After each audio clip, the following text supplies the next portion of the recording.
Avant toute chose, rejoignons David pour se tenir au courant des bons plans sur Tokyo et ses alentours. Le meilleur du Japon, c'est dans quelques instants et ensuite, on se retrouve en plateau pour un débrief des dernières actus du moment. C'est parti pour les news.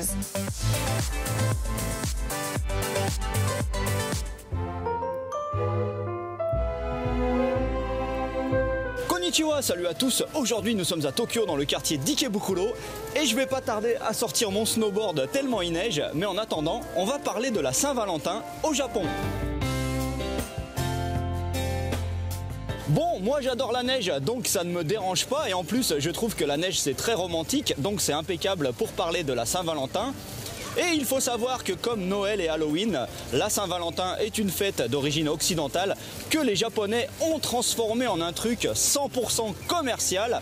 Et ici, Saint-Valentin égale chocolat et la tradition, entre guillemets, veut que ce jour-là, ce sont les filles qui offrent des chocolats aux garçons. Bon, me voici dans un cadre beaucoup plus logique pour parler de la Saint-Valentin, un festival qui s'appelle Chocolate Paradise. Ici, il y a 120 marques de chocolat représentées. On m'offre du chocolat tous les 2 mètres, j'adore ça. Et la Saint-Valentin, ici, à la base, ce sont les filles et les femmes qui offrent des chocolats soit à leurs partenaires, soit aux garçons avec qui elles voudraient avoir une histoire d'amour. Et dans ce cas, on parle de handmade choco, des chocolats qui ont une vraie valeur sentimentale. Donc, dans ce cas de figure, on y met les moyens et on offre des choses très belles, comme par exemple ces cornets qui ressemblent un peu à des cornets de glace ou à des bouquets de fleurs mais en version chocolat.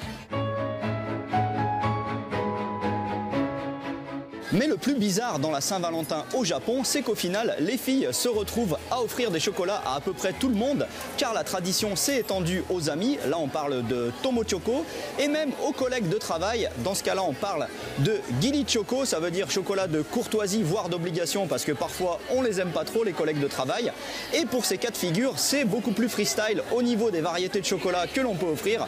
Ici j'ai vu des trucs vraiment très originaux, de toutes les formes, de toutes les couleurs, des planètes, des voitures, des montres.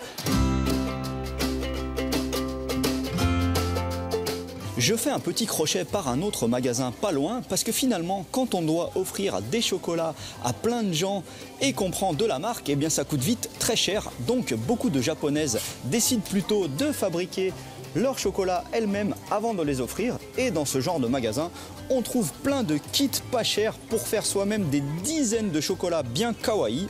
Et on trouve même la star, mon perso préféré, le jaune d'œuf dépressif Gudetama.